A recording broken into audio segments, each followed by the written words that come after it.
verso 36, diz o seguinte: convidou-o um dos fariseus para que fosse jantar com ele. Jesus, entrando na casa do fariseu, tomou lugar à mesa. E eis que uma mulher da cidade, pecadora, sabendo que ele estava à mesa na casa do fariseu, levou um vaso de alabastro com unguento, e estando por detrás, aos seus pés, chorando, regava-os com suas lágrimas e os enxugava com os seus próprios cabelos, beijava-lhes os pés e os ungia com o unguento. Ao ver isto, o fariseu que o convidara, disse consigo mesmo: se este fora profeta, bem saberia quem e qual a mulher que lhe tocou, porque é pecadora. Dirigiu-se Jesus ao fariseu, e aqui Jesus fala, sobre o perdão, mas a questão é o seguinte: a mulher foi e pegou um vaso de alabastro. Alabastro é um tipo de mármore, e eles colocavam os perfumes, faziam umas garrafinhas e colocavam os perfumes, caros, dentro dessa garrafinha e selava ali com um tipo de um cimento. E diz aqui que esse unguento é um perfume de nardo caríssimo, que ele valia o quê? 1 ano de trabalho de um trabalhador, 1 ano de serviço de um trabalhador, 1 ano de pagamento. Então, quer dizer, não era um qualquer perfume, não era bem 1 ano de serviço, Você coloca aí, se for um salário mínimo, você vai colocar em torno de 13, 14 mil reais vale esse perfume.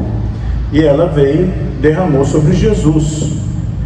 E diz que era um perfume preciosíssimo, quer dizer, era de alto valor, tinha um grande significado.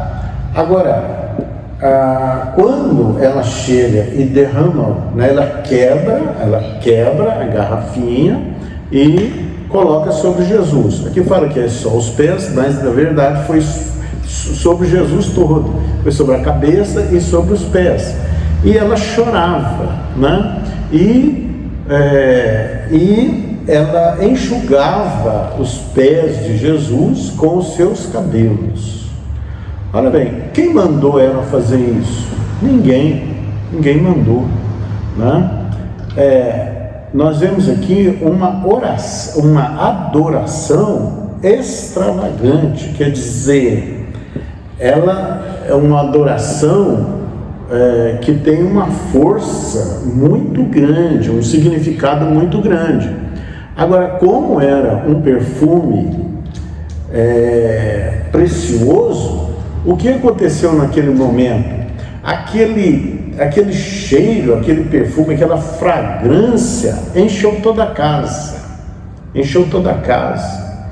E quando um perfume dessa natureza enche a casa, o que acontece com as pessoas que estão ali? Elas ficam enebriadas, Quando você cheira um perfume precioso, você fica quase voando, fica enebriado. Então aquele perfume encheu toda a casa, mostrando ali algo praticamente sobrenatural, vindo da adoração. A adoração, ela é algo que ninguém pode obrigar você a adorar. Ninguém obriga a ninguém adorar. Como não pode obrigar, também não pode impedir a sua adoração. É algo muito espontâneo, que vem do mais profundo da alma, do mais profundo do coração e da expressão de vontade. E muitas vezes a adoração, ela não se reporta, ela não utiliza palavras, né? Ela é um ato que brota do interior da pessoa, né? Então aqui nós vemos que brotou do interior de Maria. Aqui é Maria Betânia, irmã de Lázaro, né? No Evangelho de João fala, né? Maria de Betânia, a irmã de Lázaro. Então aquele perfume encheu toda a casa, as pessoas que estavam ali ficaram inebriadas, né? E isso provocou situação, provocou rejeição. Quando ali os discípulos ali, principalmente Judas que estava ali, né? Eles disseram o seguinte: mas por que esse desperdício? Né? Viu que era algo muito forte que estava acontecendo ali, que aconteceu ali. Então por que esse desperdício? Ao menos vendesse esse perfume e desse aos pobres. Mas a verdade é que eles não estavam preocupados com os pobres, né? Judas, ele era o tesoureiro de Jesus. Olha bem onde que foi a situação. Ele era o tesoureiro. E o que Jesus fazia? O que Judas fazia? Ele lançava mão de tudo que caía na bolsa. Na verdade, ele roubava. Na verdade, ele era ladrão, né? Então, nós vemos que a adoração é um presente espontâneo, gratuito, que não está olhando para o seu próprio interesse. É uma doação total e completa. Doação total e completa. É um desprendimento total de si mesmo, em prol da pessoa que está sendo adorada. E olha que a adoração é algo exclusivo devido a Deus, só Ele pode ser adorado, só Jesus pode ser adorado. Então, né, agora ela foi tocada, e só pode vir do Espírito, né? Ela se desprendeu. Nós vemos na palavra outras adorações, né? Quando Jó perdeu tudo, ficou chagoso, perdeu os amigos, os empregados, né? O império que ele tinha, ele era o homem mais rico do Oriente. E o que Jó fez? Jó blasfemou? Jó falou contra Deus? Não. A palavra diz que ele guardou a sua integridade, ele não atribuiu falta alguma a Deus. Então ele raspa a cabeça, ele rasga o manto num sinal de indignação, né? Não resta a menor dúvida, né? De um pesar ali, de um constrangimento total da sua alma sofrida. E o que Satanás esperava? Que ele falasse contra Deus. Mas o que ele faz? Ele se prostra, ele lança, né? Se prostra sobre cinza, lança pó sobre a cabeça, e Jó adorou. Essa é a adoração. Ela não depende de dádivas nenhuma de quem é adorado, né? Então a adoração nos leva a um desprendimento total, a um desprendimento de tudo que está à nossa volta, de tudo que nós temos, de tudo que nós somos. É uma entrega total, e ela é totalmente voluntária e gratuita, e que traz satisfação a quem adora e a quem é adorado. Ela é um presente, né, que ambos recebem, né? Então há ali uma gratidão sem medida, né? É algo que vai além da compreensão humana. É adoração. Então né, nós vemos outra adoração. Agora, Jó, o seu relacionamento com Deus não estava ligado a nada que ele podia ter recebido, a nada que Deus pudesse dar para ele. Deus pode todas as coisas, do Senhor é a terra e toda a sua plenitude. Então podia, né? Jó tinha razões lógicas, né, da lógica humana para falar contra Deus, para se arvorar contra Deus, mas Jó não estava de olho nisso. O que Jó tinha de mais precioso é Deus, era a presença de Deus. Então, enquanto os homens, a humanidade está trocando Deus por coisas, não tem formas, não tem aí disposição e adoração. Adora a Deus somente quando recebem algo de Deus, louvam a Deus somente quando recebem algo. Mas aqui nós vemos desprendimento, nós vemos aqui o real amor, porque a descrição de amor na palavra de Deus, que o amor não busca os seus próprios proveitos. A pessoa não está pensando em retribuição, a pessoa não está agradecendo por algo que recebeu, mas a pessoa está se doando. A adoração é algo que vem de um coração grato, não resta a menor dúvida, mas de amor a quem adora, e reconhecendo as suas limitações, a sua pequenez, e engrandecendo a quem é adorado, agradecendo a Deus. Então, a adoração de Jó, ela é totalmente gratuita.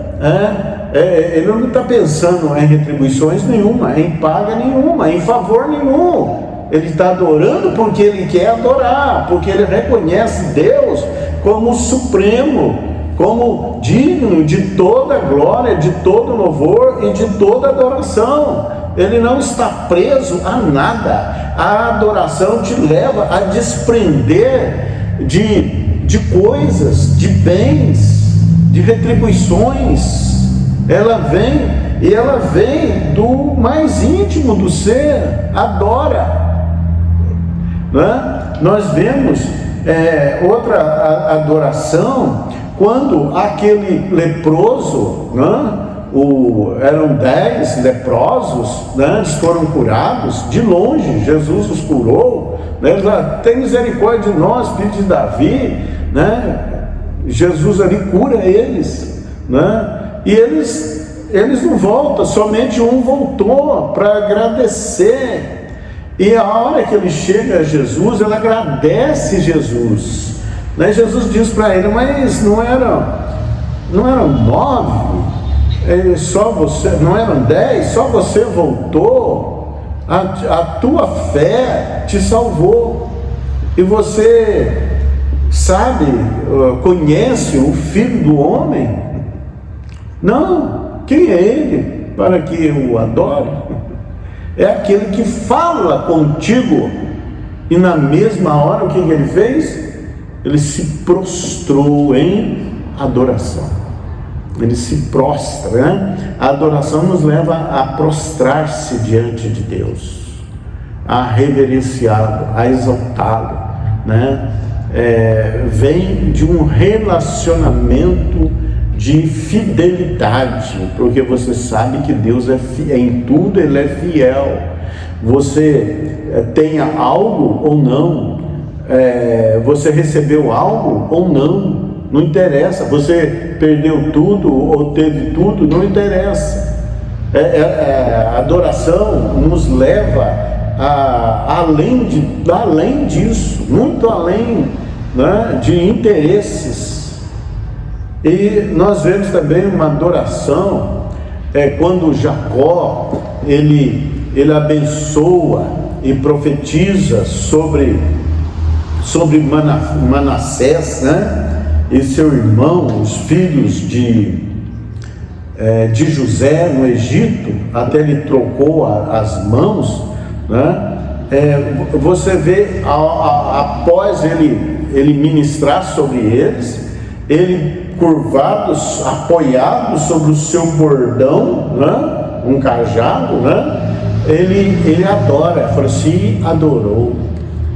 Ali eu entendo que ele adorou porque ele estava olhando como Deus é magnífico, como Deus é grande. Olha bem, ele que perdera, né?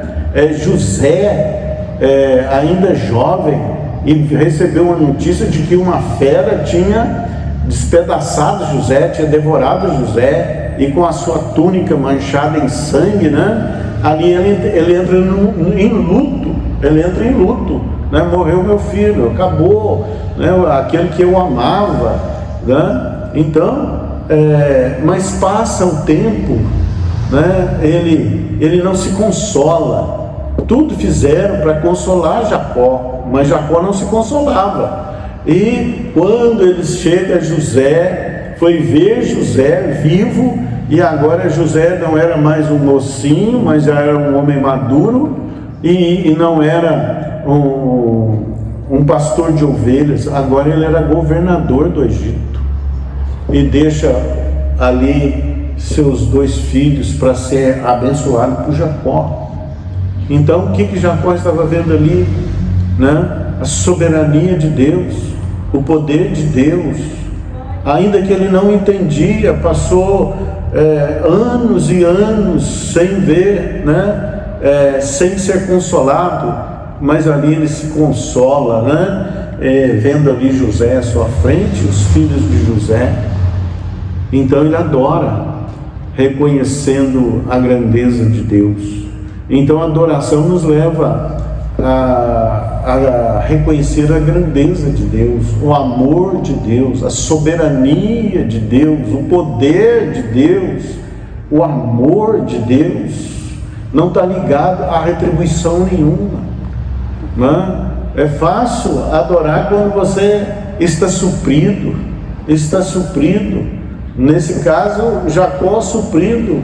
No caso aí foi uma adoração com agradecimento e com o coração maravilhado diante da grande obra que Deus fizera por José, e também guardando todo o povo de Israel da grande fome que se abateu sobre a terra. Então, mas quem é Ele, Senhor? É aquele que fala contigo, o Filho do Homem, né? É Jesus de Nazaré. A presença dele deve gerar em nós o comportamento suficiente para adoração, meu pai. Isso nos leva a ser reverente. Quando falar de Jesus, meu, você se curva, você se prostra. Saber quem é Ele, só por saber quem é Ele, já é motivo de nossa adoração. Motivo não, mas desperta em nós. Se você ama Deus, vai despertar em nós a adoração. E naquela hora, né, ali na casa de Simão, o leproso, por certo era alguém que Jesus tinha curado, né? A casa se encheu de perfume e ficaram todos enebriados, maravilhados ali, mas não faltou quem se apresentasse em oposição.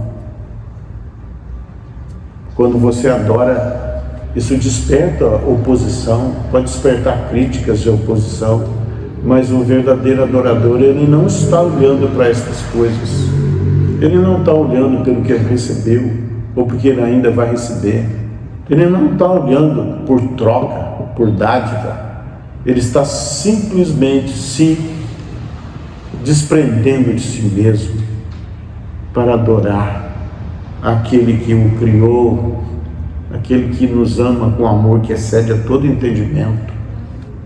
Glórias a Deus. Então, que o nosso coração deve ser um coração de verdadeiro adorador. A palavra diz que É a estes que o Pai procura, aos verdadeiros adoradores, que o adorem em espírito e em verdade. Em espírito, porque é pelo Espírito Santo que você adora a Deus, e em verdade é porque é conforme a palavra de Deus, porque Jesus se revela nas Escrituras. Então, que Ele venha despertar em nós essa adoração espontânea, que não fiquemos ligados às coisas aqui de baixo, mas às coisas do alto. A Ele toda honra e toda glória e toda adoração.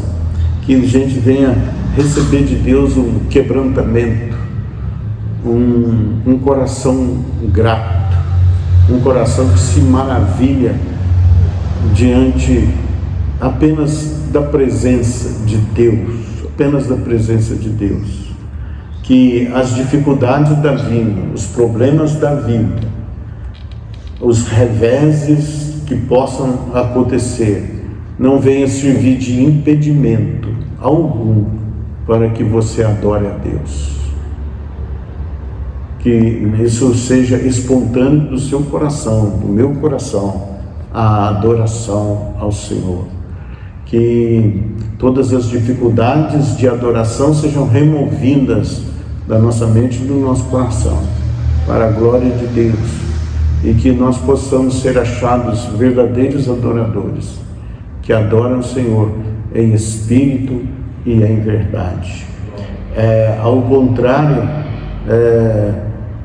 a palavra diz: este povo me louvam com os seus lábios, mas o seu coração está longe de mim, porque vê apenas preceitos de homens, né? Mas que a gente venha olhar para Jesus, que é a palavra de Deus, e não venhamos a ser limitado por coisa alguma para adorar a Deus. Adore a Deus em espírito e em verdade. E essa adoração deve despertar esse perfume, né? A mulher ali foi acompanhada desse perfume preciosíssimo, de grande valor, mas ela não olhou quanto que ela gastou, né? Quanto ela pagou, quanto custava aquilo, né? Ela olhou somente para Jesus, que é digno de receber a nossa adoração, em nome de Jesus. Que Deus te abençoe, em nome de Jesus. Receba esse coração de verdadeiro adorador, seja curado, seja transformado para a glória do nosso Deus, em nome de Jesus.